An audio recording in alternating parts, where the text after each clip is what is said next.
जय हिंद प्यारे साथियों, आप सभी का एक बार फिर से स्वागत है। आइए हम बात करने वाले हैं आज एक महत्वपूर्ण टॉपिक के बारे में, जो कि किसी भी एग्जाम देते हैं तो उसके पहले आपको उसके सिलेबस के बारे में जानना बहुत ही आवश्यक होता है। उसी को लेकर हम आज बात करने वाले हैं जेएसएससी सीजीएल यानी जो सचिवालय का वैकेंसी है उसके सिलेबस के बारे में। ये केवल सिलेबस नहीं होगा, ये केवल आपका सिलेबस नहीं होगा, बल्कि यहाँ आप पूरे सिलेबस को अगर आप एक बार कवर कर लेते हैं तो निश्चय ही यहाँ से कम एग्जाम में 10 से 15 प्रश्नों के बीच में देखने को मिलेगा, या तो 10 प्रश्न तो कम से कम आपको सिर्फ यहाँ से आपके कवर हो जाएंगे अगर आप इसको पूरे डिटेल से एक बार देख लेते हैं। तो आपको हम गारंटी देते हैं कि अगर 100 प्रश्न पूछे जाएंगे तो 100 प्रश्नों में से कम आपके 10 प्रश्न यहाँ से जरूर होंगे, ये मेरा दावा है। आप एक बार पूरे सिलेबस को एक बार फिर से समझें, पहले देखें और उसको एक बार अंत तक आप देख लेंगे ना, तो निश्चित ही यहाँ से आपके आने वाले एग्जाम में कई तरह के सवाल हूबहू देखने को मिलेगा। क्योंकि जिस तरह का पिछला क्वेश्चंस का हमने पैटर्न देखा है, क्योंकि इसके पहले जो हमने सेट को अपलोड किया था वो प्रीवियस ईयर के सेट को हमने अपलोड किया था। तो वहाँ पे क्या था कि प्रीवियस ईयर के जब सेट हम देखा तो वहाँ पे लगभग प्रश्न जो था वो प्रश्नों का पैटर्न हमने देख के उसी के आधार पर इस सिलेबस को हमने तैयार किया है। तो निश्चय ही यहाँ पे सिलेबस तो कवर होगा ही, उसके साथ साथ आपके कई सारे सवाल भी यहाँ पे आपके तैयार हो जाएंगे और सवाल के आंसर भी आपको पता हो जाएगा। आइए तो एक एक करके हम सभी चीज़ों को हम देखते चलेंगे। सबसे पहले हम समझते हैं कि खोटा का सिलेबस जो वो किस आधार पे है। खोटा सिलेबस आपको जितना देखने में छोटा लगता है, दरअसल उतना वो छोटा है नहीं। खोटा का सिलेबस आपको बात करें कि ये छोटा नहीं है, ये काफ़ी बड़ा सिलेबस है। एक बार आप पूरे इसे डिटेल में देखेंगे तो वहाँ से आपको अच्छे से समझ में आ जाएगा। तो सबसे पहले तो सिलेबस हमने देखा था कि खोटा सिलेबस को जो है वो मुख्य रूप से 4 भागों में बांट रखा है। 4 भागों में बांटा है। पहला गद्य भाग, फिर है पद्य भाग, फिर है नाटक और साहित्य की अनुविधाएं। साहित्य की अनुविधाओं में क्या क्या है उसके बारे में भी हम पूरा एक एक करके हम सभी चीज़ों को डिटेल से देखते चलेंगे। अब गद्य भाग सबसे पहले हम बात करेंगे गद्य भाग की, फिर पद्य भाग, फिर नाटक की और साहित्य की अनुविधाओं की हम बात करेंगे। तो एक एक करके हम चलते हैं। सबसे पहला जो हम बात करने वाले हैं वो हम बात करते हैं गद्य भाग की। गद्य भाग में आपको सिर्फ ये 3 चीज आपको दिखा रखा है। एक तो रखा है छायहर, दूसरा सोंध माटी और तीसरा खोरठा निबंध। लेकिन आपको ये नहीं बताया गया है कि आखिर में छायहर कहानी जो है वो क्या है और इसके अंदर कितने कहानियों की संख्या है। तो आपने सुना होगा कि जैसे हम सपोज दैट करते हैं कि अगर एक बक्से की बात करें, एक बक्से में हम बात करें तो हम आपको 3 बक्से दे दिए। हम आपको 3 बक्से दे दिए, लेकिन हम ये नहीं बताए कि इस बक्से के अंदर भी छोटे छोटे बक्से हैं, ये हमने नहीं बताया। तो ये चीज़ होता है कि जब आपको ये चीज़ नहीं पता होता है तो लगता है कि शायद ये सिलेबस बहुत छोटा है, क्योंकि 3 ही तो हमको कहानी पढ़ना है। एक ठो छायहर पढ़ना है, एक ठो सोंध माटी पढ़ना है और एक ठो निबंध का संग्रह पढ़ना है, वो है खोरठा निबंध। लेकिन हमको ये चीज़ एक्चुअल में पता होना चाहिए कि उसके अंदर में कितने निबंध है, कितने कहानी है, कितनी कविताएं हैं, कितने कह सकते हैं कि साथ ही साथ कितने आगे जब बात करेंगे नाटकों की तो उसके बारे में हम पूरा डिटेल से समझेंगे। तो सबसे पहले तो आपको ये याद रखना है, आपको हम याद करने बार बार सिलेबस को क्यों बोल रहे हैं, इसके पीछे एक रीज़न है। क्योंकि आपको सवाल में डायरेक्टली पूछा गया कि छायहर के लेखक कौन हैं। तो छायहर के लेखक चित्तरंजन महतो चित्रा है, ये आपको हूबहू सवाल में देखने को मिल जाएगा। सोंध माटी कहानी के या तो सोंध माटी जो वो किस तरह का कह सकते हैं कि गद्य भाग का संग्रह है या कहानी संग्रह है, खोरठा संग्रह है, निबंध संग्रह यानी कह सकते हैं कि निबंध संग्रह है, कहानी संग्रह है, कविता संग्रह है, या तो फिर कह सकते हैं कि संस्मरण है। ये सभी तरह से सवाल जो है वो आपसे डायरेक्टली पूछा जाता है। तो ये भी याद रखें, छायहर जो वो कहानी है और इसके लेखक जो वो चित्तरंजन महतो चित्रा है। दूसरा अगर बात करें सोंध माटी की, तो सोंध माटी एक कहानी है जिसके लेखक है डॉक्टर विनोद कुमार। फिर खोरठा अगर बात करें तो यह निबंधों का एक संग्रह है, ना कि एक सिर्फ निबंध की बात की गई है, इसमें कई सारे निबंधों की बात की गई है। जैसे अगर बात करें तो इसमें निबंधों की संख्या टोटल 12 दिखाया गया है। टोटल 12 निबंध, एक एक करके हम सभी निबंधों को भी हम देखते चलेंगे कि कौन कौन से निबंध को इसमें शामिल किया गया है। ये काफ़ी मेहनत के साथ ये सारा जो वो बनाया गया है, तैयार किया गया है आप लोगों के लिए, ताकि यहाँ से जितने भी प्रश्न आपको सिलेबस तो जानकारी हो ही जाए, साथ ही साथ यहाँ से कई सारे सवाल भी तैयार हो जाए आपके। इस अकॉर्डिंग जो है वो इस सिलेबस को तैयार किया गया है। तो सबसे पहले आपको ये याद रखना है, उसके बाद फिर बात करें खोटा निबंध के, तो लेखक है डॉक्टर BN ओहदार। इनका उपनाम सव्यसाची के नाम से जाना जाता है, जबकि चितरंजन महतो का उपनाम चित्रा भी है।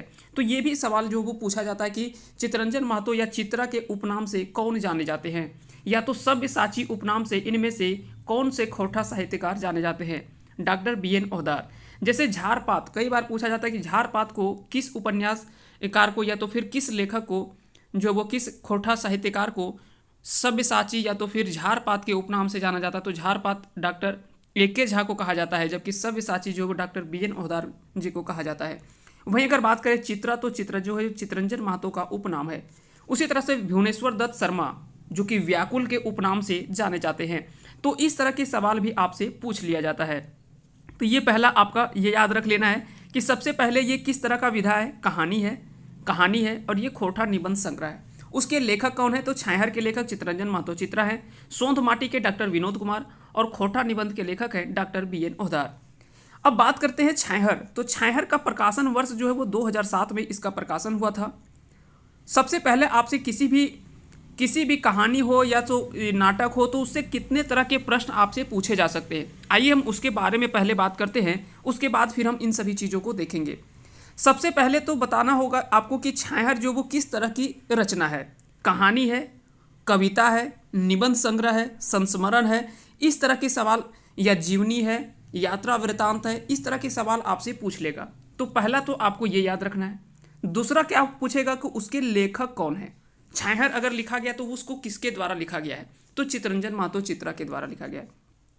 आखिर में इसका प्रकाशन कोई वर्ष तो हुआ होगा, तो वह किस वर्ष जो है वो इसको लिखा गया है? तो प्रकाशन इसका लिखा गया है 2007 में। अब फिर आता है प्रकाशक, यानी जहाँ से यह प्रकाशित होता है उसको हम प्रकाशक कहते हैं। तो खोटा भाषा साहित्य संस्कृति अकादमी रामगढ़ से इसका प्रकाशन हुआ है। अगर बात करें इसमें कुल कहानियों की संख्या, तो इसमें टोटल 10 कहानियों का संग्रह है। ये ध्यान रखेंगे, छायाहर केवल एक कहानी नहीं है, इसके अंदर कहानियों की संख्या 10 है और 10 कहानी को मिला करके एक तैयार किया गया है छायाहर। जैसे हमने थोड़ी देर पहले बताया कि एक बक्सा है और बक्से के अंदर फिर छोटे छोटे बक्से हैं, उसी तरह से है ये तैयार किया गया है। यानी एक कहानी के अंदर में 10 कहानियों को इसमें संजोया गया है। उन सभी कहानियों को हम बात करेंगे, उसके बारे में हम थोड़ा सा देख लेते हैं डिटेल से एक एक करके। तो सबसे पहले अगर बात करें तो इस कहानियों में सबसे पहला कहानी जो आता है वो है छायाहर। सबसे पहला इसमें कहानी जो आता है वो है आपका छायाहर आता है। फिर आता है बोने क्लोर, तीसरा आता है हम कैसे जियब, चौथा आता है बुबा एगो कहानी कही दे, पांचवा आता है गुरुजी की फिकीर, छठा आता है समय कटवा ताश खेला, सातवां है सांस्कृतिक झगड़ा, आठवां है चोर डाकू और लुटेरा, नौवां है नावा जिमीदार और 10वां है देवता के खाए गले डाकिन। देवता के खाए गले डाकिन ये 10वां कहानी संग्रह है। तो टोटल आपने देखा कि छायाहर में अगर बात करें तो छायाहर में कहानियों की संख्या टोटल 10 है और इन सभी कहानियों को इसमें दर्शाया गया है। बता दें कि इसके लेखक जो है वो किसके द्वारा लिखा गया? तो चितरंजन महतो चित्रा के द्वारा छायाहर जो वो कहानी लिखा गया है। इसका प्रकाशन 2007 में हुआ था और इसके प्रकाशक है खोटा भाषा साहित्य संस्कृति अकादमी रामगढ़ के द्वारा। अगला बात करते हैं गद्य भाग में, तो दूसरा आता है वो है सोंध माटी। तो अगर बात करें सोंध माटी की, तो सोंध माटी के सबसे पहले तो आपको याद रखना यह एक कहानी संग्रह है।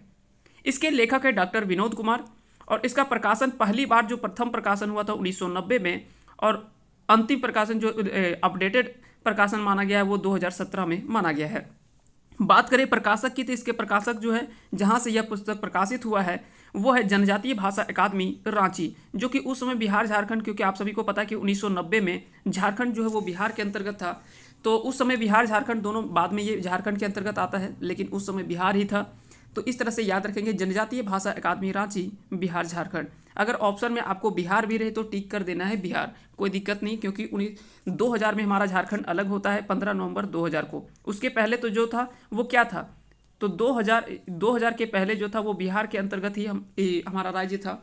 तो कहीं ना कहीं कह सकते हैं कि वो बिहार झारखंड दोनों कंबाइंड आपको पूछा जा सकता है। इसमें कहानियों की संख्या अगर बात करें तो 10 इसमें कहानी है, टोटल इसमें 31 कविताओं को दर्शाया गया है। तो ये काफ़ी महत्वपूर्ण है। हालांकि इन 31 कविताओं को हम उतना देखेंगे, लेकिन मुख्य रूप से कहानी आप याद रखेंगे और जो चर्चित कविताएं हैं उनके बारे में आपको नाम कम से कम एक बार जरूर याद रखना है कि यह कविता या कहानी जो है वो किस कहानी संग्रह के अंतर्गत आता है। ये आपको जरूर याद रखना है, क्योंकि डायरेक्टली पूछा जाएगा। जैसे हम एक एग्जाम्पल के तौर पर देख लेते हैं। पहला इसमें कहानी जो है वो है उबार। तो आपसे डायरेक्टली पूछा जाएगा कि उबार जो कहानी संग्रह है यह किस कहानी संग्रह के अंतर्गत या किस किताब में छपा गया, लिखा गया है। तो यह जो है वो सोंध माटी किताब में आता है। उबार, जिंदगी डोमानी, धुआं धंधा, माय के लोर, ओकर बाद है अजवार भौजिक बेड़ायल चेंगा। छठा है दू पहला जोंडरा। सातवां है ओद दीदा। आठवां है मलकी बहू। नौवां है भीतर बाहर और 10वां है खूब। तो ये जो था वो 10 कहानी संग्रह इसमें से जो वो दिखाया गया है, जबकि 31 कविता है। कविताओं को हम इसमें पूरा तो नहीं देखे हैं। जब आप इसको पूरा एक एक करके जब हम बात करेंगे, जब हम इस पुस्तक को पढ़ेंगे या तो इस चीज़ को हम एक एक करके शुरू करेंगे, तो वहाँ पे हम पूरे डिटेल से देखेंगे कि कितने कौन कौन से कहानी हैं, कौन कौन से कविता हैं। ये आपको एक मोटे तौर पर एक सिर्फ हाईलाइट हम कर दे रहे हैं, और हाईलाइट में आपको इतने प्रश्न यहाँ से तैयार हो जाएंगे।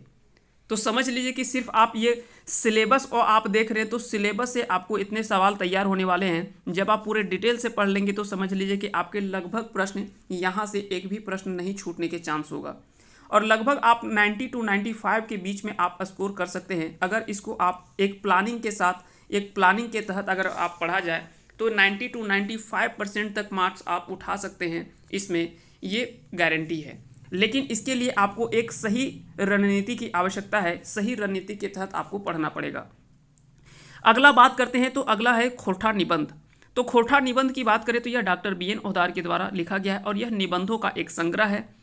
इसमें इसका प्रकाशन जो हुआ था 1990 में पहली बार हुआ था, और 2016-17 में इसमें कह सकते हैं कि बाद का प्रकाशन है।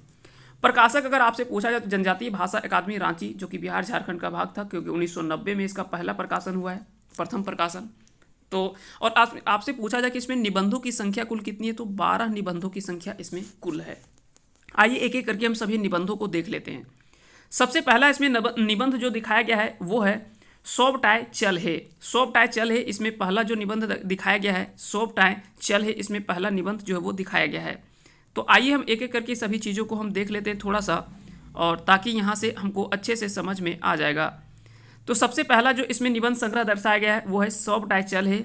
बखेड़ा में बखेड़ा लिंग बखेड़ा, बजैका बगरा काम काम, ये है। चौथा है सर्वधर्म संभा और राष्ट्रीय एकता। पांचवा है एगो कुकरेक आत्मकथा। छठा है प्रेमचंद साहित्यिक सामाजिक सैर सरेस्ता योगदान। सातवां है भाई बहन के प्यार प्रतीक करम परब। फूल कर परब सरहुल और ताकर प्रासंगिकता। नौवां जो दर्शाया गया है, इसमें नौवां जो दिखाया गया है वो है छोटा नागपुर एक नैनीताल नेतरहाट। ये याद रखेंगे, संस्मरण के यात्रा वृत्तांत जहाँ पे हम पढ़ेंगे तो यात्रा वृत्तांत में भी इसको शामिल किया गया है। एक इसे शामिल किया गया है छोटा नागपुर नैनीताल, और दूसरा एक और यहाँ पे शामिल जो किया गया है वो हम बता देते हैं। इसमें ये है एगो कुकरेक आत्मकथा। एगो कुकरेक आत्मकथा जो है, एगो कुकरे के आत्मकथा जो इसको दर्शाया गया है वो किस में दिखाया गया है, तो बता दें कि यह शब्द चित्र के अंतर्गत इसमें लाया गया है। तो यह जो वो खोटा निबंध संग्रह के अंतर्गत साथ ही साथ खोटा शब्द चित्र जहाँ पे हम पढ़ेंगे, जिसको रेखा चित्र कहा जाता है, तो वहाँ पे भी इसको शामिल किया गया है। वहीं छोटा नागपुर एक नैनीताल, ये छोटा नागपुर एक नैनीताल या नेतरहाट जो है, छोटा नागपुर एक नैनीताल या तो फिर नेतरहाट, इसको यात्रा वृत्तांत के अंतर्गत दर्शाया गया है, तो यात्रा वृत्तांत के अंतर्गत भी शामिल किया गया है। तो ये ऐसे कॉमन पार्ट हैं जो कि आपके 2-3 जगह काम आने वाले हैं। यहाँ पे भी आपको निबंध संग्रह में भी याद हो गया कि ये खोटा निबंध में शामिल है। साथ ही साथ आपको ये याद रखना है कि इसका प्रकाशन कब हुआ था, तो प्रथम प्रकाशन 1990 में हुआ था। तो इन सभी चीज़ों को आप ध्यान रखेंगे। छोटा नागपुर नैनीताल। फिर है हामिन के संस्कृति और तकर ऊपरी संकट। खोटा लेखन परंपरावादी न जनवादी। हमें खड़ा हो, इन सभी 12 निबंधों को इसमें जो है वो शामिल किया गया है। इसके बाद अगर बात करते हैं तो इसके बाद हम बात करेंगे तो दूसरे खंड की बात करते हैं, वो है पद्य भाग। तो सबसे पहले आपने गद्य भाग को पूरा अच्छे से समझ लिया कि सबसे पहला गद्य भाग में 2 कहानी और एक खोटा निबंध संग्रह को इसमें शामिल किया गया है, छाहर सोंध माटी और खोटा निबंध। छाहर के लेखक थे चित्तरंजन महतो चित्रा, सोंध माटी डॉक्टर विनोद कुमार, खोटा निबंध के थे डॉक्टर BN ओहदार, जिन्हें सब्यसाची के नाम से जाना जाता है। छाहर का प्रकाशन 2007 में हुआ था। प्रकाशक है खोटा भाषा साहित्य संस्कृति अकादमी रामगढ़, और इसमें कहानियों की संख्या है 10। अगर बात करें इसमें कहानी के तो छायहर बोने क्लोर, हम कैसे जियब, बुबा एगो कहानी कह दे, गुरु जी की फिकीर, समय कटवा ताश खेला, सांस्कृतिक झगड़ा, चोर डाकू आर लुटेरा, नामा जिमीदार और देवता के खाए गले डाकिन। ये 10 कहानी संग्रह जो इसमें शामिल किया गया है छायहर में। वहीं सोंध माटी की अगर बात करें तो सोंध माटी यह डॉक्टर विनोद कुमार के द्वारा लिखा गया है। यह एक कहानी संग्रह है। इसका प्रकाशन पहली बार 1990 में हुआ था, फिर 2017 में। प्रकाशक है जनजातीय भाषा अकादमी रांची का। इसमें कहानियों की संख्या है 10 और कविताओं की संख्या है 31।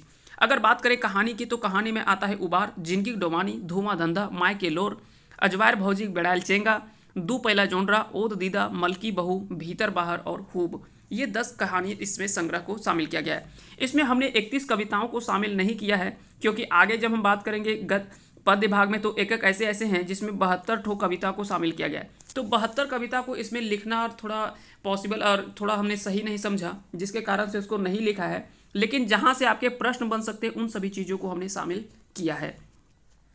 उसके बाद अगर बात करें खोटा निबंध की तो इसके डॉक्टर BN औधार के द्वारा यह लिखा गया है। यह सब्यसाची के नाम से जाना जाता है। इनका प्रकाशन 1990 में पहली बार हुआ था, फिर 2016-17 में। प्रकाशक की अगर बात करें जनजातीय भाषा अकादमी रांची के द्वारा, इसमें निबंधों की संख्या है टोटल 12। निबंधों में अगर बात करें तो सौप टाय चल है, बखेड़ा में बखेड़ा, लिंग बखेड़ा, बजैका बगरा काम काम, सर्वधर्म संभाव और राष्ट्रीय एकता, एगो कुकरेक आत्मकथा, प्रेमचंद साहित्यिक सामाजिक सैर सरेस्ता योगदान, भाई बहन के प्यार प्रतीक के प्रतीक कर्म, और उसके बाद है फिर फूल कर परब, सरहुल अर्थ तकर प्रासंगिकता। छोटा नागपुर एक नैनीताल नेतरहाट को कहा जाता है, आप सभी को पता भी होगा। कई बार सवाल ये भी पूछा जाता है कि इनमें से किसे छोटा नागपुर का नैनीताल कहा जाता है, तो नेतरहाट को माना जाता है। और साथ ही साथ ये काफ़ी खूबसूरत स्थान भी है नेतरहाट, जिसके कारण से इसके बारे में एक यात्रा वृत्तांत में काफ़ी अच्छा संजोया गया है डॉक्टर BN औधार जी के द्वारा। हामिन के संस्कृति और तकर ऊपरी संकट, उसके बाद है खोटा लेखन परंपरावादी न जनवादी, हमें खड़ा हो। इन सभी 12 जो है वो निबंधों को इसमें शामिल किया गया है। आगे बात करते हैं दूसरे का, तो वो है पद्य भाग। आप सभी को पता होगा कि पद्य भाग जब आप देखेंगे सिलेबस में तो वहाँ पे 4 सिर्फ दिखा दिया गया है आपको। दामोदर कोराय, आँखी गीत, खोटा कोठ पदे खंडी और एक मौनी फूल। ये 4 आपको सिर्फ दिखा गया है, वहाँ पे दिखा दिया गया है। और साथ ही साथ उसके लेखक भी दर्शाया गया है। दामोदर कोराय शिवनाथ परमानी के द्वारा लिखा गया है, आँखी गीत श्रीनिवास पानुडी जी के द्वारा, खोटा कोठे काठ पैदे खेंडी ये डॉक्टर AK झा के द्वारा, और एक मौनी फूल जो है वो संतोष महतो के द्वारा लिखा गया है। अगर बात करें इसमें से, अब हम बात करते हैं पूरे डिटेल के बारे में, इसके अध्ययन के बारे में। सिर्फ आप इतना आप वहाँ से देख लिए तो आपको लगा कि ये तो काफ़ी छोटा सिलेबस है, 4 ही तो हमको पढ़ना है। लेकिन इसके अंदर में आप कभी गहराई में नहीं गए कि आखिर में इसके अंदर में क्या क्या है। इन सभी चीज़ों को भी देखना जरूरी है, क्योंकि इन सभी चीज़ों को नहीं देखते हैं तो आपको हो सकता है कि आगे थोड़ा सा लगेगा कि इसके पहले हमने देखा ही नहीं, ये तो हमारे साथ धोखा हो रहा है। क्योंकि इतना बड़ा सिलेबस हमें तो लग रहा था कि छोटा सिलेबस होगा। तो ये भी याद रखेंगे। साथ ही साथ किस तरह का सवाल इसके अलावा जो है वो बन सकता है, उसके बारे में थोड़ा सा बात करते हैं। अगर बात करें कि दामोदर कोराय तो यह शिवनाथ परमानी के द्वारा लिखा गया, ये तो सही बात है। लेकिन कई बार ये पूछा जाता है कि इसकी भूमिका जो है वो किसके द्वारा लिखा गया है, तो वहाँ पे आप फंस जाएंगे। इसकी भूमिका की अगर बात करें, क्योंकि आपको तो याद है दामोदर कोराय के द्वारा लिखा गया है, तो भूमिका दूसरा कोई थोड़े ना लिखा होगा। तो इस किताब का भूमिका जो है वो डॉक्टर AK झा के द्वारा लिखा गया है, याद रखेंगे। साथ ही साथ अगर बात करें काव्य की कथा वस्तु का सारांश लेखक जो है वो शांति भारत हैं।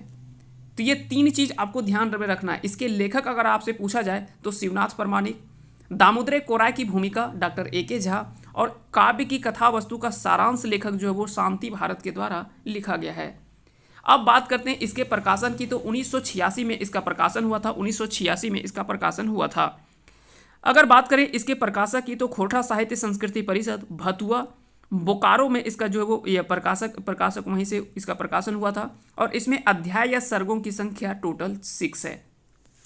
अध्याय या सर्ग कह सकते हैं कि अगर किसी पुस्तक होता है तो उसमें आप सभी को पता है कि अध्यायों में बटा होता है। इसमें 6 अध्याय जो है वो टोटल दिखाया गया है। पहला है मेला, सरंची कमल, राज वैद, हून, अमर चट्टान और हाड़पा। तो हो सकता है कि डायरेक्टली आपसे ये ना पूछ करके इनडायरेक्टली सवाल अगर आपसे पूछ ले कि मेला जो है वो किस पुस्तक में छपा हुआ सर्ग या अध्याय है, या किस पुस्तक के अंतर्गत छपा है, तो याद रखेंगे यह जो है वो किसके अंतर्गत आ जाएगा। तो आपको ये भी ध्यान रखना है, यह दामोदर कोराय के द्वारा इसमें जो है वो दर्शाया गया है। तो इसमें से आपने देखा होगा कि इसमें टोटल सर्गों की संख्या टोटल कितनी है, तो 6 है, और यानी इसमें कुल कितने अध्याय हैं, तो 6 अध्याय हैं। आगे अगर बात करें आंखिक गीत, इसमें श्रीनिवास पानुरी जी के द्वारा लिखा गया है आंखिक गीत। इसका प्रकाशन 2011 में हुआ है, प्रकाशन 2011 में, और प्रकाशक जो है वो नारायण महतो जी के द्वारा, श्री नारायण महतो जी के द्वारा इसका प्रकाशन माना जाता है। इसमें कविताओं की संख्या अगर बात करें तो 72 इसमें कविता है और 11 छनिकाएं हैं। कई कई जगह आपको 71 कविता भी दिखेगा और कई जगह 72 कविता। तो ये थोड़ा सा देख लेंगे आप, क्योंकि जब आप शिवांगन पब्लिकेशन की किताब में देखेंगे तो वहाँ पे 71 कविताओं को दिखाया गया है। वही अगर बात करें डॉक्टर BN ओदार की पुस्तक में तो वहाँ पे 72 कविताओं को दिखाया गया है। तो ये दोनों चीज़ें आप ध्यान रखेंगे, और इसमें 11 छनिकाओं को भी शामिल किया गया है।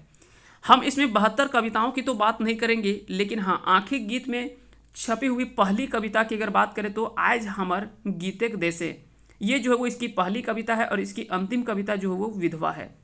अधिकांश कविताओं की जो शैली है वो छायावादी शैली में इसको दर्शाया गया है। छायावादी शैली में जो वो ज़्यादातर कविताओं को लिखा गया है।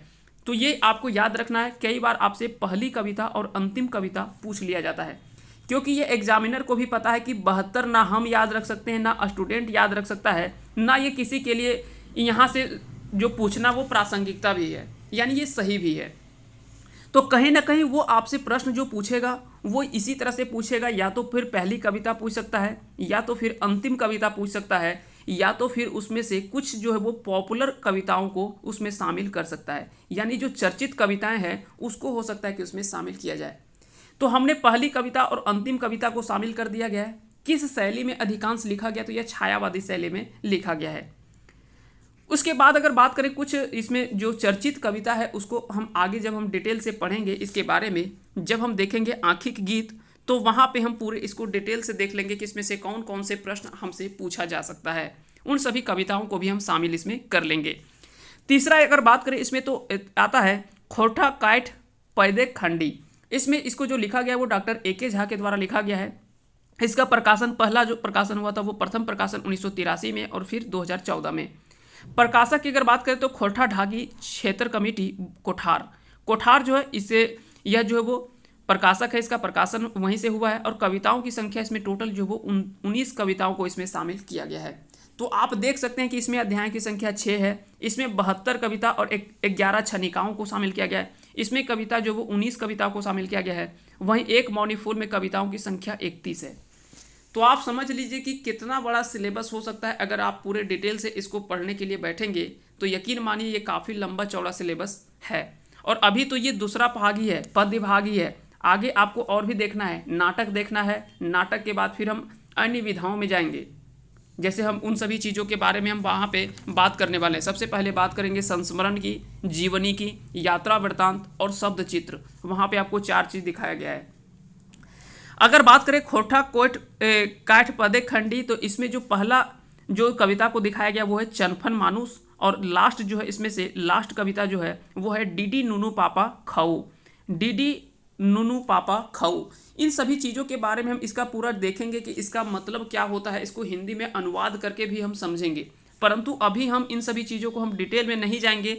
हम आपको सिर्फ एक हाईलाइट करवा दे रहे हैं सिलेबस से, और आपको एक सिलेबस से रूबरू करवा दे रहे हैं ताकि आपको सिलेबस के बारे में पूरे डिटेल से पता चल जाए। उसके बाद आता है चौथा जो आपका पद्य भाग में आता है, वो आता है एक मौनी फूल, जिसके लेखक है संतोष महतो। इसका प्रकाशन पहली बार 1983 में हुआ, फिर 88 में और 2003 में। इस तरह से जो प्रकाशन यानी अपडेटेड वर्जन उसका आते रहा। कविताओं की संख्या इसमें टोटल अगर बात करें तो 31 है। प्रकाशक इसका है रामधन प्रकाशन। रामधन प्रकाशन के द्वारा यह प्रकाशित किया गया है एक मौनी फूल, जो कि संतोष महतो की द्वारा लिखा गया है।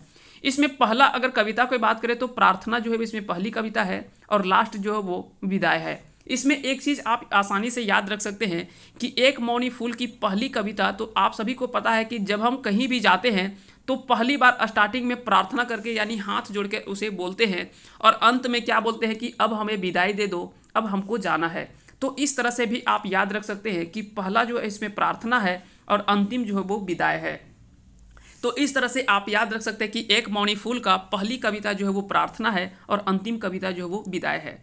तो इस तरह का थोड़ा बहुत आप कह सकते हैं कि रिलेट करके भी आप पढ़ेंगे तो आपको वहाँ पे रटने की आवश्यकता नहीं होगी।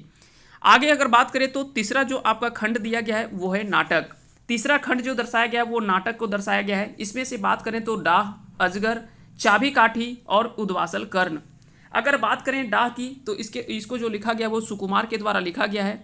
अजगर अगर बात करें तो विश्वनाथ दशोंधीराज के द्वारा लिखा गया है। चाबी काठी की अगर बात करें तो श्रीनिवास पानुरी जी के द्वारा, और उद्वासल कर्ण यह भी श्रीनिवास पानुरी जी के द्वारा लिखा गया है। श्रीनिवास पानुरी जी के द्वारा लिखा गया चाबी काठी और उद्वासल कर्ण, ये दोनों जो वो एकांकी टाइप का नाटक है। अगर बात करें सबसे पहले हम बात करेंगे तो बात करेंगे डाह नाटक की। अगर डाह नाटक की बात करें तो यह सुकुमार जी के द्वारा चर्चित कह सकते हैं कि नाटक में एक में से माना जाता है। अगर बात करें इसमें प्रकाशन की तो इसकी प्रकाशन जो हुआ था सबसे पहले 1992 में, फिर 2009 में हुआ था। प्रकाशक की अगर बात करें तो श्री मूर्ति देवी भेंड्रा नावाडी बोकारो से इसका प्रकाशन हुआ है। इसकी भूमिका जो लिखा गया है वो शिवनाथ परमानी के द्वारा लिखा गया है। अब देखिए यहाँ पे आप निश्चित ही सवालों में फंस सकते हैं, क्योंकि आपको सिर्फ याद है कि डाह के लेखक सुकुमार हैं, लेकिन आपको ये नहीं पता कि इसकी भूमिका जो वो कोई अन्य व्यक्ति के द्वारा लिखा गया है। तो अगर बात करें डाह की तो इसकी भूमिका जो वो शिवनाथ परमानी के द्वारा लिखा गया है। वही मुख्य पृष्ठ चित्रकार जो है वो दिनेश दिनमणि है। वहीं इसके समीक्षाकार जो है वो डॉक्टर ए.के. झा भी है। तो इन सभी बिंदुओं को भी आपको ध्यान में रखना होगा, क्योंकि सवाल जो वो ये आपके सवाल जो वो डाह के यह कह सकते हैं कि इस नाटक के अंदर का सवाल नहीं है। ये कह सकते हैं कि यह सवाल जो वो बाहर का सवाल है। ये आपसे अगर बाहर का सवाल पूछता है तो इनमें से आपको ये सब चीज़ पूछ सकता है।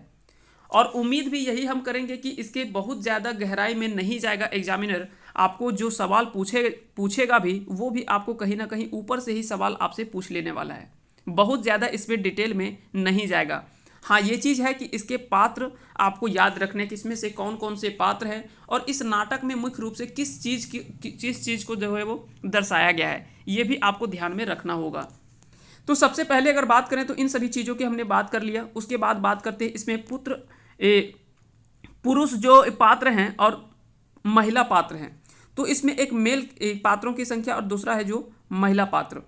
तो पुरुष पात्र में जो है वो विवेक, शेखर, जग्गा, विराट, सेठ रेवती प्रसाद, ध्रुव सिंह, गुप्ता जी और बख्शी जी, इन सभी को जो है वो पुत्र इसमें कह सकते हैं कि पुरुष पात्र में इसमें शामिल किया गया है। माफ़ कीजिएगा, बार बार पुत्र बोला जा रहा है। तो पुरुष पात्र इसमें अगर बात करें तो इसमें विवेक, शेखर, जग्गा, विराट, सेठ रेवती प्रसाद, ध्रुव सिंह, गुप्ता जी और बख्शी जी, इन सभी को इसमें पुरुष पात्र में शामिल किया गया। वहीं महिला पात्रों में अगर बात करें तो रचना जो कि विवेक की बहू है और भावना ये विराट की बहू है। इन दो महिला जो है वो पात्रों को इसमें शामिल दर्शाया गया है।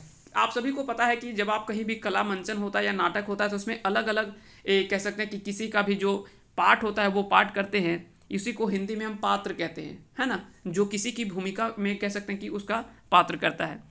तो उसी तरह से इस नाटक को भी दिखाने के लिए इन सभी पात्र का इसमें दिखाया गया है और उसी पर आधारित यह कवि कह सकते हैं कि नाटक है। तो इन सभी चीज़ों को आप ध्यान में रखेंगे। अगले नाटक की अगर बात करें तो वो है अजगर।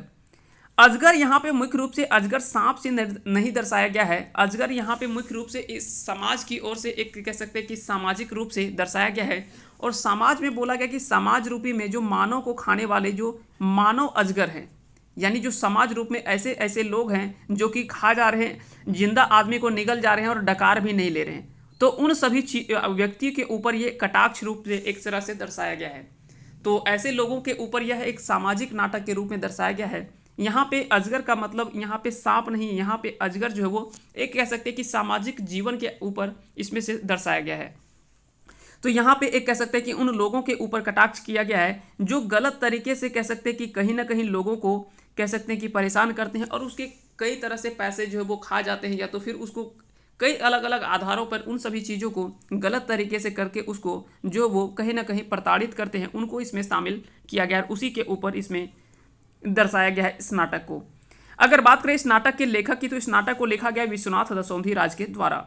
इसका प्रकाशन 2004 में हुआ था और प्रकाशक है बाली डी खोटा कमेटी बोकारो। इसमें अंकों की संख्या अगर बात करें तो 3 अंक है और टोटल 16 दृश्यों को इसमें दर्शाया गया है। अगर बात करें इसमें पात्र की तो इसमें टोटल पात्र जो दर्शाया गया है वो अधनु लाला, मंगरा, शारदा प्रसाद, जालिम सिंह, बाबा भगत, गोबरा, मथुरा, सुगिया, बितना, बिजली, सिपाही, फुलवा और तेतरा सिंह, इन सभी चीज जो है वो इसमें से पात्र को दर्शाया गया है। इनमें से इन सभी पात्रों को इसमें जो है वो इस नाटक में दर्शाया गया है। किस पर आधारित है नाटक, क्या चीज़ पे दर्शाया गया है, क्या इसका मुख्य उद्देश्य है इस नाटक को लिखने का, और क्या इसमें किस चीज़ के ऊपर मेन फोकस किया गया है, उन सभी चीज़ों को हम एक एक करके जब हम समझेंगे, जब डाह नाटक हम पढ़ेंगे तो वहाँ पे हम पूरा एक एक बिंदुओं को हम पूरे डिटेल से देखने वाले हैं। अजगर को भी जब हम बात करेंगे तो वहाँ पे भी हम एक एक बिंदुओं की चर्चा करेंगे। चाबी काठी भी जब हम बात करेंगे तो वहाँ पे भी सभी चीज़ों को हम एक एक करके समझते चलेंगे। अगर बात करें तीसरे नाटक की ओर तो वो है चाबी काठी, जो कि श्रीनिवास पानोली जी के द्वारा लिखा गया है। इसका प्रकाशन 2006 में हुआ था। प्रकाशक बाली डी खोटा कमेटी बोकारो। यहाँ पे दो आपको याद रखना है, अजगर और चाबी काठी, इन दोनों का जो प्रकाशक है वो है बाली डी खोटा कमेटी बोकारो। संपादक इसके अगर बात करें तो संपादक गिरधारी गोस्वामी है, और भूमिका के लेखक भी गिरधारी गोस्वामी आकाश खूंटी के द्वारा इसकी भूमिका जो है वो लिखी गई है। अंक इसमें बात करें तो टोटल 1 अंक है, और दृश्यों की संख्या इसमें 20 दृश्यों को इसमें दर्शाया गया है। अगर बात करें इसमें पात्र की तो पुरुष पात्र में शंभू, कालूराम, बाबा, नाती, रतिराम, राधो, संतू, सिंह जी, श्रीपति, फकीरा, मोती, खेपा, रोहन और मोती। इसमें जो है इतना जो है वो पुरुष पात्र को शामिल किया गया है, जबकि महिला पात्रों में सोहाजी, सोहागी, सोमरी, चुटरी माए, दमयंती और कर्मी, इन सभी महिला पात्रों को इसमें जो वो बताया गया है। इस सभी चीज़ों के बारे में डिस्कस किया गया है। तो याद रखेंगे एक बार फिर से, पुरुष पात्रों में बात करें तो शंभू, कालूराम, बाबा, नाती, रतिराम, राधो, फिर है संतू, सिंह जी, श्रीपति, फकीरा, मोती, फिर है खेपा, रोहन, मोती। और महिला पात्रों में अगर बात करें तो सोहागी, सोमरी, चुटरी माए, दमयंती और कर्मी, इन सभी महिला पात्रों को इसमें जो है वो दर्शाया गया है। अगला अगर बात करें तो वो है उद्वासल कर्ण। उद्वासल कर्ण की अगर बात करें तो इसमें जो यह लिखा गया वो श्रीनिवास पानोली जी के द्वारा लिखा गया। इसकी रचना 1963 में हुई और प्रकाशन जो हुआ है 2012 में हुआ है। अब थोड़ा सा यहाँ पे समझिए इन रचना और प्रकाशन में क्या डिफरेंस है। किसी भी नाटक को हमने लिख करके तैयार कर दिया 1963 में, लेकिन उसको बाजार में जो वो प्रकाशित नहीं किया, तो वो लिखा तो गया पहले, लेकिन प्रकाशन जो हुआ वो 2012 में हुआ। हमने मान लो किसी किताब को लिख दिया, तो हमने किसी किताब को लिख दिया, लेकिन किताब को उसको प्रकाशन नहीं किए, वो सिर्फ किसी कॉपी में या डायरी में हमने लिख करके छोड़ दिया। लेकिन उसको मान लो इसको हम दर्शाए तो 1963 में इसको हमने लिख करके तो छोड़ दिया, लेकिन उसको हमने फिर सोचा कि चलो भाई मार्केट में अब उसको पब्लिश करते हैं, तो उसको प्रकाशन जो है वो 2012 में किया गया। तो इन दोनों चीज़ों को आपको डिफरेंस भी याद रखना है कि इन दोनों में अंतर क्या है। एक रचना कर देना यानी उसको लिख देना, लेकिन मार्केट में पब्लिश करना ये एक अलग चीज़ है जिसको हम प्रकाशन कहते हैं। और जिसका प्रकाशन जहाँ से होता है, जैसे इसका प्रकाशन जो पहली बार जो किया गया था वो श्री नारायण महतो जी के निर्देशन में इस नाटक का जो वो पहला बार कला मंचन किया गया था। उन सभी चीज़ों को हम बात करेंगे आगे। हम देखेंगे कि उद्वासल कर्ण का पहली बार प्रकाशक जो वो किसके द्वारा किया गया था, तो श्री नारायण महतो जी के द्वारा किया गया था। कहाँ पे किया गया था वो भी चीज़ देखेंगे, और कब किया गया था, इन सभी चीज़ों के भी बारे में हम बात करेंगे। अगर बात करें इसमें से पात्र की तो इसमें कुंती, द्रोण, अर्जुन, कर्ण, एकलव्य, कृपाचार्य, दुर्योधन, भीम, परशुराम, कृष्ण और विदुर, इन सभी जो है वो पात्रों को इसमें जो वो दर्शाया गया है। कहीं ना कहीं आप महाभारत अगर देखे होंगे तो बहुत आसान हो जाएगा इस नाटक को समझने में। इसमें से कहीं ना कहीं उन सभी बिंदुओं को इसमें जो है वो शामिल किया गया है। उसके बाद इसमें बताया गया है सुयस और अपयस, ये दो ऐसे ब्राह्मण पात्र हैं जिसको इसमें नया जोड़ा गया है। तो इन दोनों को आपको स्पेशल हाईलाइट करके हम रखे हैं ताकि यहाँ से आपके प्रश्न निश्चित ही पूछा जाएगा। सोनी और मीरा ये परशुराम के आश्रम में रहने वाली दो बालिका है, जिसको देख करके कर्ण जो है वो काफ़ी ज़्यादा आश्चर्य होते हैं, क्योंकि इन दोनों की जो तेज गति जो देखते हैं, यानी इन दोनों जो है वो काफ़ी ज़्यादा कह सकते हैं कि एक तेज बालिकाओं के रूप में माना जाता है, और इनमें जो शैली दिखता है हर चीज़ का वो काफ़ी तेज दिखता है, जिसको देख करके कर्ण जो है वो काफ़ी प्रभावित होते हैं और काफ़ी ज़्यादा आश्चर्यचकित भी रहते हैं। तो ये भी दोनों तरह से सवाल जो वो आपसे पूछा जा सकता है कि इनमें से उद्वासल कर्ण में किन दो नए पात्र को जो है इसमें शामिल किया गया। तो सोनी आर मीरा और सुयस और अपयस, ये दोनों आपको याद रखना है।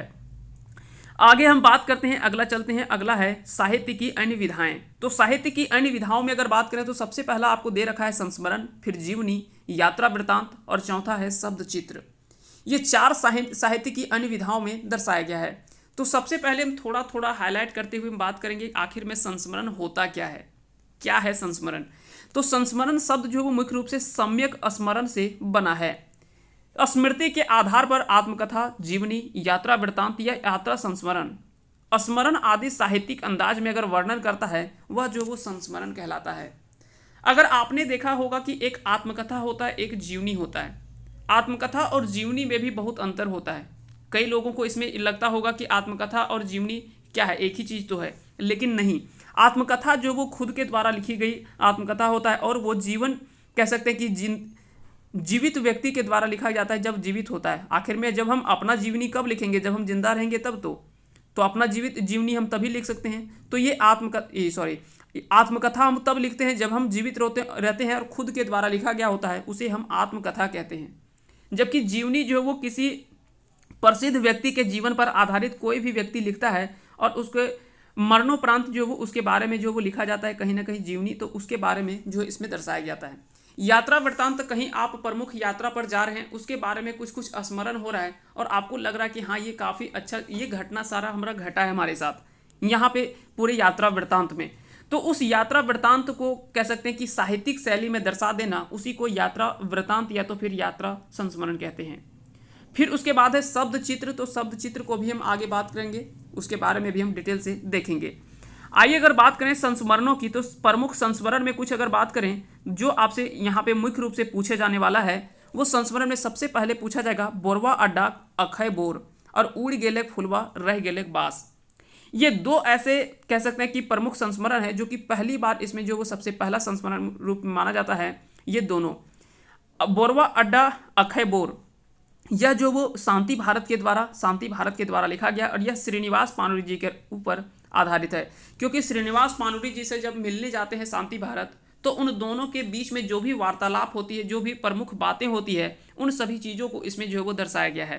तो याद रखेंगे बोरवा अड्डा अखय बोर, यह जो वो काफ़ी चर्चित कह सकते हैं कि संस्मरण माना जाता है। यह शांति भारत के द्वारा लिखा गया और निश्चय ही यहाँ से आपको एग्जाम में सवाल गारंटी है, 100% गारंटी कि यहाँ से सवाल आपको पूछा जाएगा। तो कुछ ऐसे चीज़ हैं जहाँ से निश्चय ही आपसे सवाल जो वो पूछा ही जाएगा और उन सभी चीज़ों को हम स्पेशली रेड कलर से हम हाईलाइट कर दिए। आप देख सकते हैं कि इसको हमने टिक कर दिया है कि यहाँ से आपको मुख्य रूप से जरूर देखने को मिलेगा सवाल। उड़ गेले फुलवा रह गेले बास, यह जो वो गोविंद महतो जंगली, जो कि इनका उपनाम जो वो जंगली है, जंगली उपनाम से जाने जाते हैं गोविंद महतो, तो इनके द्वारा जो है वो लिखा गया है उड़ गेले फुलवा रह गेले बास। और याद रखेंगे इन दोनों के बाद में संस्मरण जो वो धीरे धीरे जब लुवाठी पत्रिका छपती है, तो लुवाठी पत्रिका में कई संस्मरण जो वो धीरे धीरे छपना स्टार्ट हो जाता है। क्योंकि हम जानते हैं कि किसी भी साहित्य विधा में, क्योंकि खोटा साहित्य जो है वो बहुत ज़्यादा उस समय डेवलप नहीं था, तो धीरे धीरे जब कह सकते हैं कि डेवलप होना शुरू होता है और लुवाठी पत्रिका वगैरह जब छपना शुरू होता है, तो उसमें कई सारे प्रमुख संस्मरण आना शुरू हो जाता है। इसमें से अगला जो संस्मरण आता है वो है हंसमुख लोक कवि तितकी राय। यह लिखा गया जनार्दन गोस्वामी के द्वारा, जिसे व्यथित उपनाम से जाना जाता है, और यह 2001 में इसको लिखा था। मने परे से आवल खेड़ाक अधपूर्वा यात्रा, यह पंचम महतो के द्वारा 2004 में लिखा गया है। 2004 में लिखा गया है। उजड़ल खोंधा, ये काफ़ी चर्चित कह सकते हैं कि काफ़ी चर्चित संस्मरण के रूप में माना जाता है और आने वाले एग्जाम में आपको निश्चय ही यहाँ से सवाल देखने को मिलेगा। उजड़ल खोंधा यह भी जनार्दन गोस्वामी व्यथित के द्वारा लिखा गया और इसको 2007 में पहली उजड़ल खोंध के द्वारा लिखा गया था। फिर उसे 2009 में उजड़ल खोंधा के द्वारा लिखा गया और 2013 में एक दो कह सकते हैं कि खोटा साहित्यकार के आग्रह पर इन्होंने पुनः जो इसको जो वो प्रकाशित किया था। तो याद रखेंगे यह जो वो 3 बार प्रकाशित हुई, एक बार उजड़ल खोंध, फिर उजड़ल खोंधा और 2013 में पुनः इसको आग्रह के ऊपर आग्रह करने के बाद फिर से इसे जो वो प्रकाशित किया गया था उजड़ल खोंधा। मुख्य रूप से जो उजड़ल खोंधा जो दर्शाया गया है, अगर बात करें उजड़ल खोंधा, वो मुख्य रूप से दर्शाया गया है, तो उन सभी चीज़ों के बारे में हम बात करेंगे। यह जो वो दर्शाया गया है वो किस चीज़ पर जो वो मुख्य रूप से दर्शाया गया है उसके बारे में भी हम बात करेंगे एक एक करके सभी चीज़ों को। तो सबसे पहले तो इन सभी चीज़ों के बारे में आपको याद रख लेना है। इन सभी चीज़ों को सबसे पहले तो आपको याद रख लेने हैं। उसके बाद हम आगे बात करेंगे, आगे हम चलते हैं एक एक करके, हम अगला सभी चीज़ों को हम देखते चलेंगे। उसके बाद हम सभी विधाओं को हम बात करने वाले हैं। उसके बाद अगला जो आपको याद रखना है महत्वपूर्ण फैक्ट में इसमें से जो आपको याद रखना है वो है खोटा साहित्यिक पुरोधा पानुरी जी। खोटा साहित्यिक पुरोधा पानुरी जी, यह जो वो लिखा गया है किसके द्वारा लिखा गया है? तो यह जो वो मुख्य रूप से किसके द्वारा लिखा गया, तो यह लिखा गया है आपको विश्वनाथ दसौंधी राज, यह 2002 में लिखा गया है मुख्य रूप से। उसके बाद है कम्युनिस्ट विचारधारक लोक पानुरी जी, यह शिवनाथ परमानी के द्वारा 2002 में लिखा गया। फिर है बिशुनपुरे दुर्गा पूजा, बिशुनपुरे के दुर्गा पूजा, यह कह सकते हैं कि मुख्य रूप से जो लिखा गया है वह कब लिखा गया है, तो यह लिखा गया है 2009 में जनार्दन गोस्वामी व्यथित के द्वारा। तो ये जो वो संस्मरण जो वो बाद में लुवाठी पत्रिका में छपी थी, और ये दो जो वो मुख्य रूप से पहला बार जो वो संस्मरण देखने को मिलता है। तो ये दोनों को आपको याद रखना है, पहला कि बोरवा अड्डक अखय बोर और उड़ गेलक फुलवा रह गेलक बास, ये दोनों पहले आपको याद रखना है, फिर इन सभी चीज़ों को आपको याद रखना है। अगर बात करें उजरल खोंधा, अगर बात करें उजरल खोंधा के बारे में, तो उजरल खोंधा जो वो यह जो वो जनार्दन गोस्वामी जी के द्वारा, जनार्दन गोस्वामी जिसको व्यथित के उपनाम से जाना जाता है, इसके द्वारा लिखा गया, और यह काफ़ी अच्छा जो वो मुख्य रूप से दर्शाया गया। इस पुस्तक में अगर बात करें तो बोकारो इस्पात कारखाना की स्थापना के पहले और उसके बाद कारखाने में जो भी विस्थापित हुए लोग थे, इस क्षेत्र के गांवों से जुड़ी यादों को बड़ा ही सजीव और कह सकते हैं कि तथ्यपरक वर्णन किया गया है इन सभी पुस्तक में, उजरल खोंधा में। तो वहीं पे कह सकते हैं कि और ये छपने वाली काफ़ी चर्चित पुस्तक माना जाता है, इसलिए आपको गारंटी के साथ बता रहे हैं कि यहाँ से सवाल आपके आने वाले एग्जाम में निश्चय ही देखने को मिलेगा। हालांकि संस्मरण की अगर बात करें तो यह जो वो 1980 के युग में डॉक्टर ए.के. झा के द्वारा जब लिखा जाने लगा है, तो वहीं से धीरे धीरे जो वो संस्मरण की झलक देखने को मिलता है। लेकिन जब से तितकी और लुवाठी ये सब जो वो जब धीरे धीरे शुरू होता है, तो सबसे पहले तो ये दोनों जो था बोरवा अड्डा अखय बोर और उड़ गेलक फुलवा रह गेलक बास, ये दोनों जो वो सबसे पहले खोटा संस्मरण साहित्य, सबसे पहले खोटा गद्य पद संग्रह में इसमें जो वो छपा था, जो कि 1988-89 में यह छपा था पहली बार। उसके बाद लुवाठी पत्रिका जो है वो, उसके बाद लुवाठी पत्रिका में इन सभी चीज़ों को धीरे धीरे छपना स्टार्ट हो गया। तो इन सभी चीज़ों के बारे में आपको याद रखना है, और यहाँ से सवाल जो वो कई तरह से सवाल बन सकते हैं, उन सभी सवालों को भी हम बात करेंगे, और साथ ही साथ उसके पूरे थोड़ा सा संस्मरण के बारे में जो कहानी बन सकता है, एक बार जब आप कहानी पूरे डिटेल से पढ़ लेंगे तो आपको कई सारी चीज़ याद रहेगा। यहाँ पे अगर बात करें जब उजड़ल खोंधा जो लिखा गया है उस समय जो था वो यहाँ पे कुछ चीज़ों को दर्शाया गया है, उन सभी चीज़ों के बारे में भी हम बात करेंगे कि आखिर में इसमें जो वो हाईलाइटेड जो किया गया वो किस चीज़ को इसमें से मुख्य रूप से इसमें चित्रण किया गया है, और इसमें क्या क्या दर्शाया गया किसके बारे में। क्योंकि जब बोकारो इस्पात कारखाना की अगर बात करें तो वहाँ पे जब कारखाना बनने को था, तो वहाँ पे जो भी ज़मीन थी, वहाँ के जो भी लोगों के ज़मीन थे, या तो छोटे छोटे गांव जितने थे, जितने भी घर थे, उन सभी को एक जगह से दूसरे जगह जो वो विस्थापित कर दिया जाता है। उस समय प्रधानमंत्री जो थे वो पंडित जवाहरलाल नेहरू थे। पंडित जवाहरलाल नेहरू उस समय के कह सकते हैं कि जवाहरलाल नेहरू उस समय प्रधानमंत्री रहते हैं भारत के, और उन्हीं के द्वारा यह जो वो मुख्य रूप से सभी लोगों को विस्थापित किया जाता है, और वहाँ पे जो वो बोकारो इस्पात कारखाना की स्थापना की जाती है। तो उन सभी चीज़ों के बारे में इसमें जो मुख्य रूप से दर्शाया गया है, उन सभी चीज़ों को हम देखेंगे कि साथ ही साथ यहाँ पे समझेंगे कि कैसे कैसे क्या क्या इसमें जो वो मुख्य रूप से दर्शाया गया है। आगे हम बात करते हैं, आगे चलते हैं, और अगला जो है वो है जीवनी। अब जीवनी जो है वो किसी व्यक्ति के ऊपर या किसी चर्चित व्यक्ति के ऊपर जो दर्शाया गया होता है, उसके जीवन काल को, उसी को हम जीवनी के रूप में मानते हैं मुख्य रूप से। पहली जीवनी की अगर बात करें तो पहली जीवनी जो है वो खोटा गद्य पद संग्रह में छपता है, खोटा गद्य पद संग्रह में। तो मुख्य रूप से सबसे पहले तो जीवनी ये याद रखना कि किसी प्रसिद्ध व्यक्ति का साहित्यिक शैली में जो जीवन का चित्रण अगर जीवनी कहलाता है मुख्य रूप से, यानी किसी भी व्यक्ति, प्रसिद्ध व्यक्ति का अगर साहित्यिक शैली में उसको अगर हम दर्शा दें, साहित्यिक शैली में अगर उसके बारे में हम दर्शा दें, तो उसी को हम क्या कहते हैं, जीवनी कहते हैं। जीवनी जो है वो दूसरे व्यक्ति के द्वारा लिखा जाता है, और जो आत्मकथा होता है वो खुद के द्वारा लिखा जाता है।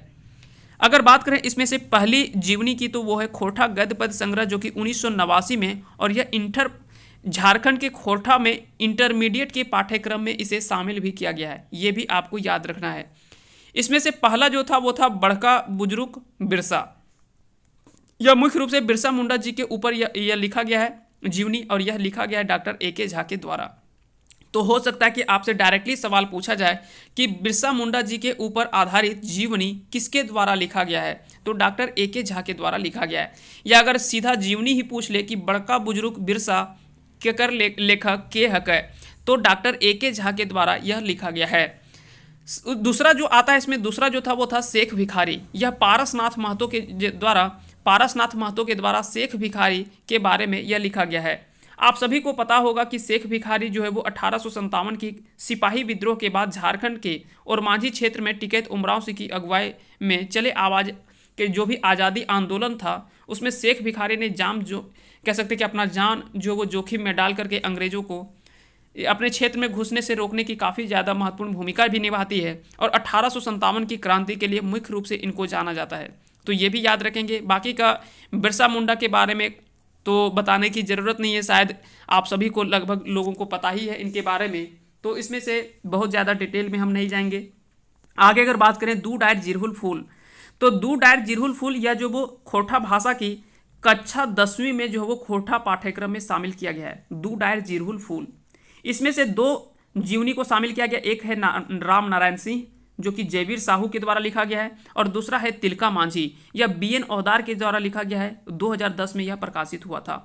वहीं अगर बात करें दू डायर जिरहुल फूल में एक और जीवनी लिखा गया था विनोद बिहारी महतो या श्याम सुंदर महतो के द्वारा लिखा गया है, श्याम सुंदर महतो के द्वारा, और यह 9वीं कक्षा में शामिल किया गया है। तो फिर आप यहाँ से थोड़ा हो सकता है कि कंफ्यूज हो गए होंगे। आइए हम थोड़ा डिटेल से एक बार फिर से देख लेते हैं। अगर बात करें कि खोरठा गद्य पद्य संग्रह, इसमें बड़का बुजुर्ग बिरसा और शेख भिखारी ये दोनों जो वो झारखंड की इंटरमीडिएट पाठ्यक्रम में शामिल किया गया है। यानी इंटर का जब आप सिलेबस देखेंगे खोरठा का तो वहाँ पे इन दोनों चीज़ों को पढ़ने के लिए दिया हुआ है। बड़का बुजुर्ग बिरसा ए.के. झा के द्वारा लिखा गया है और शेख भिखारी जो कि पारसनाथ महतो के द्वारा लिखा गया है, इसको इंटर के पाठ्यक्रम में शामिल किया गया है। और खोरठा गद्य पद्य संग्रह इसका प्रकाशन जो हुआ था वो 1989 में हुआ था। अगला अगर बात करें जीवनी के तो दू डायर जिरहुल फूल यह कक्षा 10वीं के खोरठा पाठ्यक्रम में शामिल किया गया है। 2 राम नारायण सिंह जो कि जयवीर साहू के द्वारा लिखा गया है और तिलका मांझी जो कि बीएन औदार के द्वारा लिखा गया है। 2 जो वो 10वीं में कक्षा में शामिल किया गया है। वहीं 9वीं कक्षा में एक जीवनी को शामिल किया गया है, वो है विनोद बिहारी महतो श्याम सुंदर महतो के द्वारा लिखा गया है।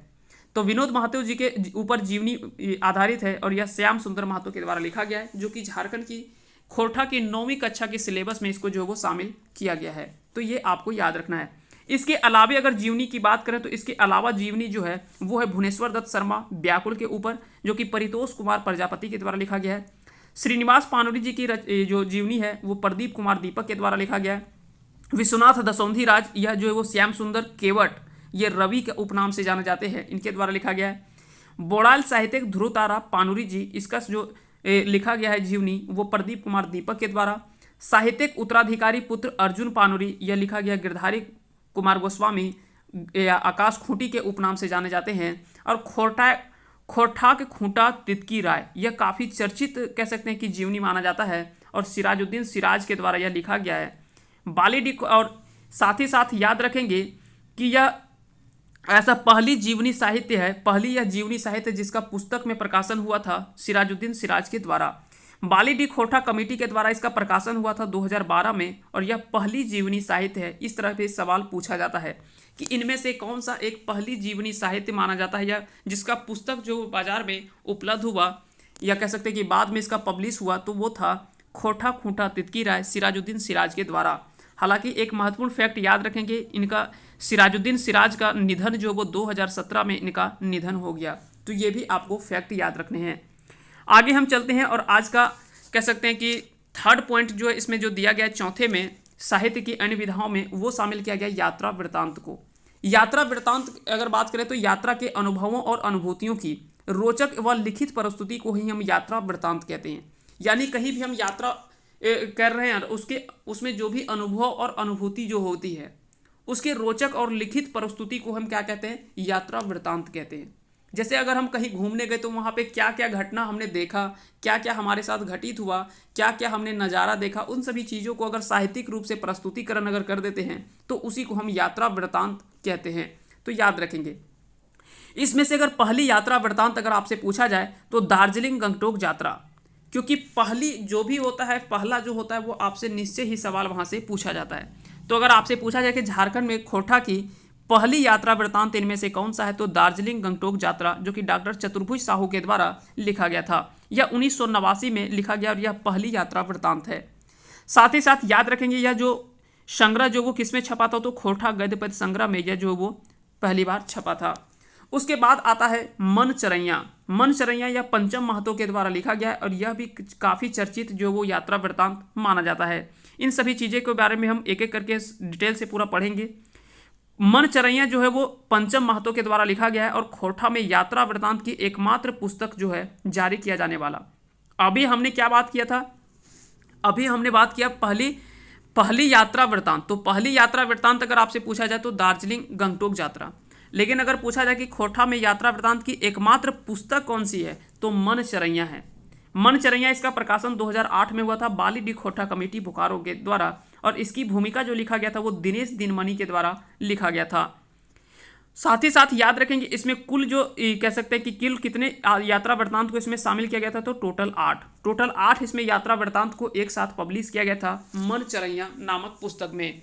तो उन सभी चीज़ों की हम बात करेंगे और यह पंचम महतो के द्वारा लिखा गया है। उन 8 यात्रा वृत्तांत के भी हम बात करेंगे आगे, नीचे हम बात करने वाले हैं। पहले इसको उसके बाद और हम देख लेते हैं जो भी है। उसके बाद आता है छोटा नागपुर एक नैनीताल नेतरहाट, ये बीएन औधार के द्वारा जो कि खोरठा निबंध में भी हमने देखा था और वहाँ पे हमने बताया था आपको कि यह जो वो आगे आकर आपको देखने को मिलेगा। संकरी नदी कछार या शिवनाथ परमानी के द्वारा यह तितकी में प्रकाशित हुआ था 2000 में। दामोदर पारसनाथ बौड़ी डहर यात्रा, यह बंसीलाल बंसी की प्रमुख रचना मानी जाती है और यह दू डाइट जिरहुल फूल में 2010 में प्रकाशित हुआ था। गंगा सागर यह पंचम महतो के द्वारा लिखा गया है और यह लुवाठी पत्रिका 2000 में से पब्लिश किया गया था। पानुरी जी खोजे 3 दिन, यह प्रदीप कुमार दीपक, यह भी लुवाठी में 2002 में प्रकाशित हुआ था। उसके बाद आइए हम बात करते हैं उन 8 यात्रा वृत्तांत के बारे में जो कि जिसको पंचम महतो के द्वारा लिखा गया है और यह जो वो मनचरैया में प्रकाशित हुआ था। तो मनचरैया में प्रकाशित होने वाले 8 यात्रा वृत्तांत जिसका प्रकाशक बाली डी खोरठा कमेटी बोकारो के द्वारा हुआ था, वो 8 कौन कौन से है यात्रा वृत्तांत तो अंडमान, काठमांडू डहरे, उज्जैनी, धरती सरंग शांति कुंज, तिरुपति, हवाई यात्रा, कोणार्क, गंगा सागर। इन 8 यात्रा वृत्तांत को जो है आठों यात्रा वृत्तांत को किसके द्वारा लिखा गया है तो पंचम महतो के द्वारा लिखा गया है। और साथ ही साथ याद रखेंगे इसका जो प्रकाशन हुआ था वो कब हुआ था, इसका प्रकाशन कब हुआ था तो 2008 में प्रकाशन हुआ था। किस पुस्तक में तो मनचरैया नामक पुस्तक में इन 8 यात्रा वृत्तांत का तो खोरठा यात्रा वृत्तांत की एकमात्र पुस्तक अगर आपसे पूछा जाए तो यह होगा मनचरैया जो कि पंचम महतो के द्वारा लिखा गया था। तो इन सभी चीज़ों को आपको याद रखना है। उसके बाद चौथा पॉइंट आपका आता है, वो अंतिम पॉइंट है, वो आपका है शब्द चित्र। शब्द चित्र को हम रेखा चित्र के नाम से जानते हैं, इसे हम इंग्लिश में स्केच भी कहते हैं। किसी व्यक्ति, वस्तु, घटना या भाव का कम से कम शब्दों में अगर मर्म स्पर्शी भावपूर्ण एवं सजीव अंकन जो होता है उसी को हम शब्द चित्र कहते हैं। यानी किसी वस्तु, व्यक्ति या तो घटना का भाव कम से कम शब्दों में अगर कहीं मर्म स्पर्शी भावपूर्ण से अगर उसको हम दर्शा देते हैं या उसको सजीव अंकन कर देते हैं तो उसी को शब्द चित्र या तो फिर क्या कहा जाता है, रेखा चित्र कहा जाता है। खोरठा में बहुत ज़्यादा तो रेखा चित्र नहीं है, कुछ गिने चुने रेखा चित्र हैं। जैसे इसमें सबसे पहला आता है रसैका या रैस्का जो है यह डॉक्टर बीएन औधार के द्वारा लिखा गया तितकी पत्रिका में 1983 में, यह कोठार रामगढ़ के द्वारा यह जो वो पब्लिश हुआ था, प्रकाशन हुआ था 1983 में तितकी में। पुटी आर पालू यह डॉक्टर ए के झा के द्वारा खोरठा गद्य पद्य संग्रह 1989 में प्रकाशन हुआ था। एगो कुकरेक आत्मकथा यह भी बीएन औधार जी के द्वारा लिखा गया है। खोरठा निबंध 1990 में जो प्रकाशित हुआ था उसमें से संबंधित है। वहाँ पे भी हमने बात किया था कि आगे एक शब्द चित्र आपको देखने को मिलेगा, एगो कुकरेक आत्मकथा, जो कि जब हम खोरठा निबंध हम शुरू में पढ़ रहे थे तो वहाँ पे भी इस चीज़ को देखे थे। उसके बाद है संस्कृति का झगड़ा। संस्कृति के झगड़ा जो है चित्रंजन महतो चित्रा के द्वारा लिखा गया है, संस्कृति के झगड़ा। तो इतने फैक्ट आपको जो है वो मुख्य रूप से ये कह सकते हैं कि एक सिलेबस आपको हाईलाइट हम करवा दिए। अभी हमने इसके अंदर में एक भी पॉइंट को हमने नहीं देखा है, सिर्फ आपको ऊपर का जो नज़ारा जो है वो खोरठा का, ये खोरठा का ऊपर का नज़ारा जो है वो हमने मुख्य रूप से दिखाया है। तो ये आपके जो था वो मुख्य रूप से एक सिलेबस का एक हाईलाइटेड पॉइंट था, हाईलाइटेड पॉइंट है। इसमें से भी हम बहुत कुछ इसमें छोड़ दिए हैं, जैसे 72 कविता उसमें शामिल किया गया था वो नहीं देखे, किसी में 31 कविता शामिल किया गया उसको नहीं हमने देखा था। आँखी गीत में जैसे हमने देखा ना कि 72 उसमें कविता शामिल किया गया है, 11 क्षणिकाएँ हैं, तो उन सभी चीज़ों को हमने नहीं देखा था, सिर्फ पहली कविता हमने देखा और अंतिम कविता देख लिया था। तो साथ ही साथ और भी आगे हमने देखा था तो उसका हम पहला और अंतिम देख लिया था, लेकिन इसको पूरे डिटेल में जब पढ़ेंगे तो ये काफ़ी लंबा सिलेबस माना जाता है। लेकिन हाँ, एक प्लानिंग के साथ अगर आप पढ़ लेते हैं तो इसमें बहुत ज़्यादा दिक्कत आपको नहीं होने वाली है। अब कई लोगों का सवाल हो सकता है कि इसके लिए कौन सा बुक हम पढ़ें, तो उसको भी हम लेकर आए हुए हैं। इसके लिए आपको जानना जरूरी है। तो आपको इसके लिए पुस्तक, जो सबसे अच्छा पुस्तक हमने देखा है मार्केट में, वो मार्गदर्शन प्रकाशन का जेएसएससी के मुख्य रूप से जो वो आपको जेएसएससी सीजीएल के सिलेबस को कह सकते हैं कि लगभग इसमें ध्यान में रखते हुए इस पुस्तक को जो वो तैयार किया गया है, खोटा साहित्य, भाषा एवं साहित्य। ये वस्तुनिष्ठ प्रश्नोत्तर सहित भी इसमें टोटल ऑब्जेक्टिव सवाल भी आधारित है और जेएसएससी के नए पाठ्यक्रम पर आधारित है। यह डॉक्टर बीएन ओहदार जी के द्वारा लिखा गया पुस्तक है और यह मार्गदर्शन पब्लिकेशन का है। जब आप बाजार में जाएंगे और सिर्फ आप बोलेंगे कि संपूर्ण खोटा का हमको पुस्तक दे दीजिए बीएन ओहदार का, तो आपको मिल जाएगा संपूर्ण खोटा भाषा एवं साहित्य। यह नाम से आप पुस्तक देख लेंगे, इस पुस्तक को आप ले लेंगे। यहाँ पे बहुत अच्छे से जो वो, बहुत ज़्यादा डिटेल तो नहीं कह सकते, लेकिन फिर भी एक अच्छा खासा जो वो इसमें ध्यान रख करके तैयार किया गया है। उसके बाद एक दूसरा बुक आता है शिवांगन का टोटल खोटा। इसमें जो आपको भाषा है, व्याकरण और साहित्य, ये तीनों को शामिल किया गया। इसमें भी वस्तुनिष्ठ प्रश्नों को तैयार किया गया है। तो ये भी आप चाहें तो ले सकते हैं, लेकिन अगर आप किसी एक पुस्तक को चुनना होगा तो ऐसे में आप बीएन ओहदार का पुस्तक लेंगे। लेकिन अगर आप दोनों लेना चाहें तो दोनों ले सकते हैं। दोनों में आपको कुछ कुछ पॉइंट जो वो मिला करके आप पढ़ सकते हैं। साथ ही साथ और भी प्रकाशन के पुस्तक है, बाजार में आप जाएंगे। और नहीं तो अगर आपको पूरे लगता है कि हर कविता या नाटक का जो छोटे छोटे किताब आते हैं, छोटा छोटा पुस्तक जो आता है, उन पुस्तकों को अगर लेना चाहे तो वो भी ले सकते हैं, लेकिन बाजार में वो थोड़ा सा आपको महंगा पड़ेगा। लेकिन अगर आप इन दो पुस्तक को ले लेते हैं तो हो सकता है कि आपका ओवरऑल एक लगभग जो वो सिलेबस आपको कवर करवा देगा। लेकिन हाँ, अगर आपको पूरे डिटेल में कहानी जानना है कि उसके कहानी को पूरे डिटेल से पढ़ना है, तो इन छोटे छोटे पुस्तक को आप खरीद सकते हैं। जैसे डाह, अजगर, उद्वासल, कर्ण, ये सब का सेपरेट बुक है। तो सेपरेट बुक भी आप छोटा छोटा जो कि पतला पतला सा बुक है वो आप खरीद सकते हैं। वही जो भी था आपका 3 3 6 और 4 10 12 जो भी किताब है वो आपको खरीद लेना होगा। तो सबका सेपरेट बुक भी है 10 से 12। तो ये थोड़ा सा आपको महंगा पड़ेगा, लेकिन चाहे तो आप बाज़ार से खरीद सकते हैं।